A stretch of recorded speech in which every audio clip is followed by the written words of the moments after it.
Pelaku pembunuhan di Jalan Lintas Palembang Indralaya pada Sabtu malam sudah diamankan. 2 orang tersangka ini diamankan di kediaman masing-masing di Tapus, Lembak, Muara Enim. Saat lagi akan dirilis oleh Kapolres Ogan Ilir AKBP Susanto Sandi.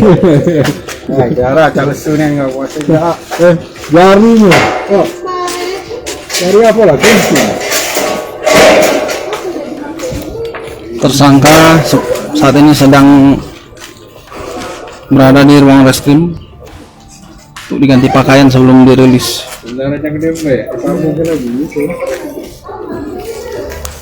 Dari itu awak media masih menunggu di luar ruangan reskrim Polres Ogan Ilir.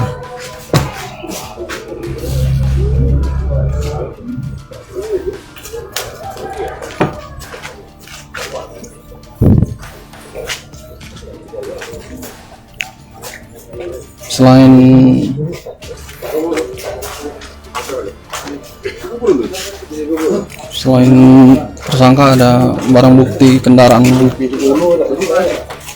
motor kendaraan roda 2 milik korban Yamaha NMAX.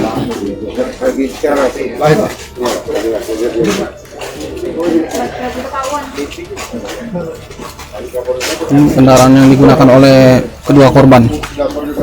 Korban ada 4 orang berboncengan sepeda motor, di mana 2 orang mengalami luka bacok dan 2 orang lainnya selamat yang merupakan anak kedua korban.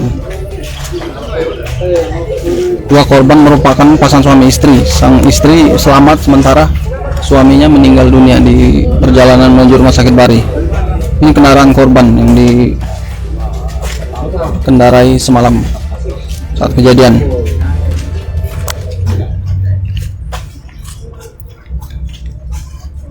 Saat ini awak media masih menunggu tersangka diperiksa di dalam.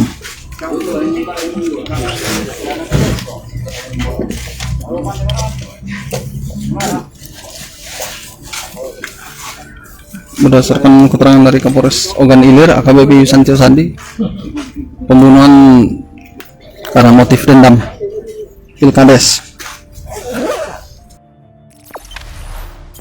Jangan lupa subscribe, share, komen, dan like ya.